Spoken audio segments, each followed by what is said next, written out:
You know what nobody tells you about winning? That you can win everything you were chasing and still lose.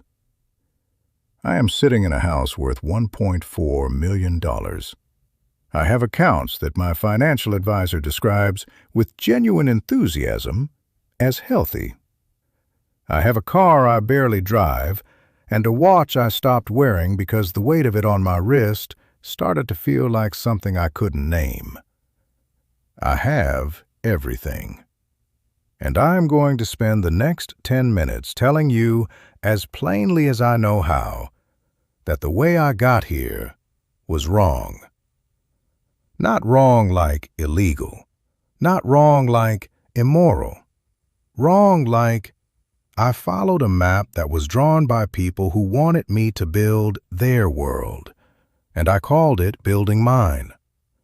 Wrong like I was so focused on the destination that I didn't notice, until I arrived, that the people I wanted to share it with had stopped waiting.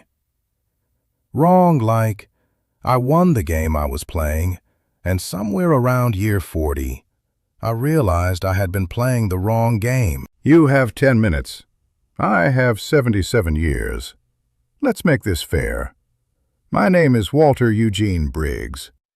I grew up in a 2-bedroom house in Akron, Ohio, with 4 people and not enough of anything. My father worked at a tire plant for 31 years. He was a good man who smelled like rubber and exhaustion, and who died at 62 from a heart that had worked too hard for too long. I watched my father work himself into the ground, and I made a decision at 17 years old, standing at his workbench in the garage, that I was going to do better. I was going to be rich. Not comfortable, not secure, rich. And I was. I am. It took me 50 years, and everything I had, and a number of things I did not fully realize I was spending until the bill came. The bill always comes. Here is the thing I need you to understand before I go any further. I am not here to tell you that money is bad. Money is not bad. I grew up without enough of it, and I know in my bones what that costs a family. The tension of it, the shame of it, the way it gets into everything.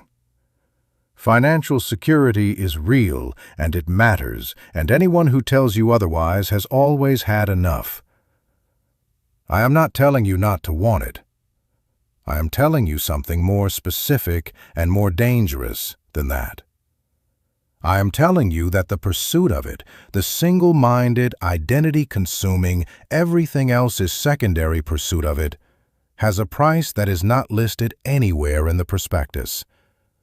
And that price is paid not by you. It is paid by the people who love you. While you are busy, while you are building, while you are winning. They are paying the price of your ambition with their ordinary days. And ordinary days, Walter, I say to myself this constantly now, too late, but constantly. Ordinary days are the only days there actually are. There are no special days that make up for the ordinary ones you weren't present for. There are only ordinary days, and what you did with them, and who you were in them. That is the whole of a life. I understood this at 73. I wish I had understood it at 33. Let me tell you how it happens. Because it doesn't happen in a single bad decision. It doesn't happen because you're a bad person, or a selfish person, or someone who doesn't love their family. It happens in increments so small you cannot see them from the inside. It happens like this. Year 1 of your career. You work late because you have to. You are new. You are proving yourself. The extra hours are necessary, and they feel meaningful. And your wife, her name was Patricia, Patty, and I will get to Patty. Patty understands. She is proud of you. The sacrifice feels shared. Year 3, you work late because a promotion is close. The extra hours are an investment. You can see the return coming. Patty still understands. The sacrifice still feels shared. Mostly. Year 7, you work late because that is who you are now. That is your identity. The man who stays. The man who delivers. The man who is first in and last out, and whose name gets said in rooms he isn't in, which feels like the closest thing to immortality a man from Akron, who grew up with not enough, can imagine.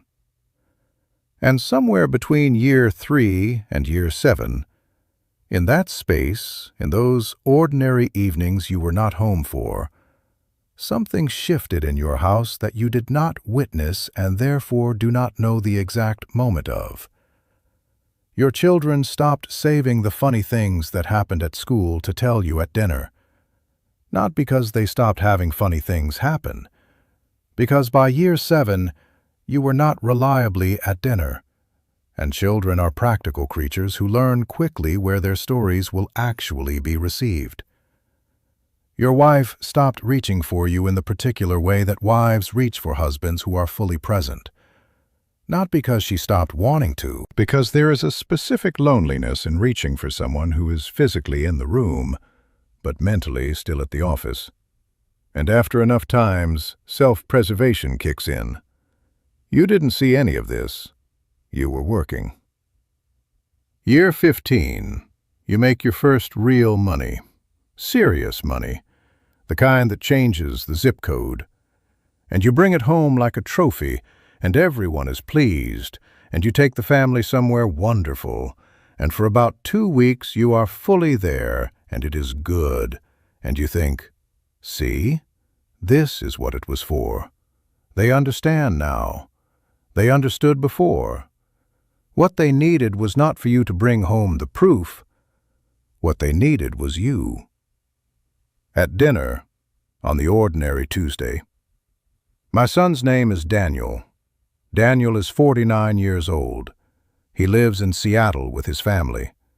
He is successful, genuinely successful, in a way that I should be proud of and am, complicated by the fact that he built his success specifically to be different from the way I built mine. He told me that directly. 43 years old, sitting at a restaurant in Seattle, the first real conversation we had had in maybe 3 years, and he said, "Dad, I watched you my whole childhood, and I made a decision at about 22 that I was going to be good at my job and better at my life, because I watched you be great at your job, and I know what it cost the rest of us." He wasn't angry when he said it. That was almost worse. He was just accurate. He said it the way you state a fact, the way you say the sky is blue, without heat, without accusation, like it had been true for so long it had passed through anger and grief and come out the other side into something quieter, just true. I sat across from my son at that restaurant, and I could not argue with a single word he had said. And in the silence after, I understood something I had never let myself fully understand before. I had been a provider. I had not been a father. Not in the daily, present, boring, available, ordinary way that children need a father to be. I had been a source. And sources are not the same as presence. You can be grateful for a source. You can acknowledge it. You can recognize what it provided. But you cannot have a relationship with it. Daniel had learned to have a relationship with me late. We had built one, effortfully, in his 30s and my 60s. It is real, and I am grateful for it.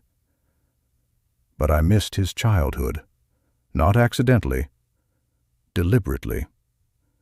One late night at a time, one skipped dinner at a time, one school play I attended late and left early at a time. I chose the work over him hundreds of times, and called it sacrifice, and it was not sacrifice. Sacrifice is when you give up something for someone.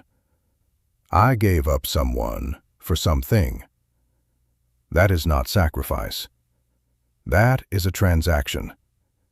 And I told myself for 50 years it was the same thing. Patricia Ann Briggs, Patty. We were married for 31 years. She asked for a divorce in 2009, and I want to be honest about my first reaction, because my first reaction tells you everything about where I was. My first reaction was logistical. I started thinking, before she had finished the sentence, about the asset division, about the accounts, about what this would cost. She was sitting across from me at our kitchen table, the expensive kitchen, the remodeled one, the one she had designed herself because I had told her to handle it. I was busy. And she was telling me that she had been lonely for 20 years and she could not do it anymore. 20 years. She had been lonely in my house for 20 years, and my first thought was about the assets. I told her we could fix it. I told her I would change. I told her all the things that men who have not been paying attention say when they are suddenly required to pay attention. She said, "Walter, I don't doubt that you mean that. I just don't believe it anymore. And I think somewhere underneath all of it, you know that too." She was right. She moved to Tucson. She remarried in 2014, a man named Graham, who is a retired teacher and who I understand is genuinely kind and present and ordinary in all the ways I was not. I am glad for her. I am glad for her in the complicated, genuine, painful way that you can be glad for someone when their happiness requires your absence. She deserved the ordinary Tuesday. She deserved someone who showed up for it. I gave her the house. I should have given her the evenings. The turning point did not come in a dramatic moment. I want to be honest about that because I think we expect transformation to arrive like lightning, like a single moment that divides everything into before and after. Mine came in an airport. I was flying to a conference, still working at 72 because I did not know what I was without the work, which is its own confession. And I was sitting at the gate, and there was a man across from me, maybe 35, with a little girl on his lap. She was asleep. Just completely slack with sleep the way only small children sleep, no reservation in it at all, her head on his chest. And he was just sitting there, not on his phone, not on a laptop, just sitting there with his hand on her back, feeling her breathe, looking at nothing in particular with an expression I could not immediately identify. I looked at that expression for a long time trying to name it, and eventually I understood what it was. He was not anywhere else.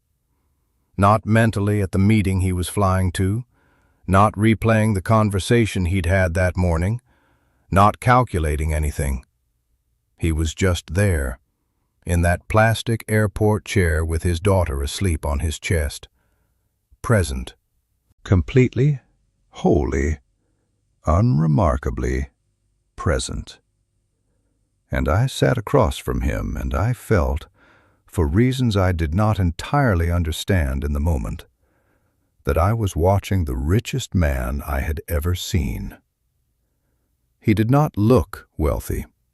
He probably wasn't by the measures I had spent 50 years using. But he had something in that airport chair that I had never managed in any of my houses. He was somewhere. I had been in transit my entire life, always going, always building, always headed toward the next thing that was going to make the previous thing worth it. I had never just been somewhere. I went back to Akron after that conference. I had not been back in 15 years. I drove past the two-bedroom house where I grew up. Someone else lives there now, a family, toys in the yard, a bicycle on the porch. I sat in my rental car outside that house and I thought about my father, Thomas Eugene Briggs, the man who smelled like rubber and exhaustion. Who died at 62 with nothing that my financial advisor would describe as healthy. And I thought about what he had that I had spent 50 years trying to escape. He came home for dinner every night. We were poor, and the house was small, and there was never enough of anything except him. He was always there. I spent 50 years trying to be richer than my father. I succeeded. He was richer than me in every way that mattered. I understand that now. I am sorry it took me so long. Here's what I want you to take. Not financial advice, not a strategy, not a system. Just this. The people in your life right now, the ones who are there on the ordinary Tuesday, the ones who save the funny things to tell you, the ones who reach for you, they are not waiting for you to finish building. They are living now, while you are busy. They are having their ordinary days without you in them. And ordinary days do not wait. They become months, then years. Then a son who tells you the truth at a restaurant in Seattle with no heat left in his voice. Then a woman in Tucson who found the ordinary Tuesday with someone else. Then a man in his 70s sitting in a beautiful, quiet, expensive house, alone. Go home early tonight. Not because you have finished. You will never be finished. The work does not end. It only changes shape. Go home early because someone there is having an ordinary Tuesday. And ordinary Tuesdays are the whole of a life. And you are running out of them faster than any account you have ever built. I would give this house for one more ordinary Tuesday. You still have yours. Go.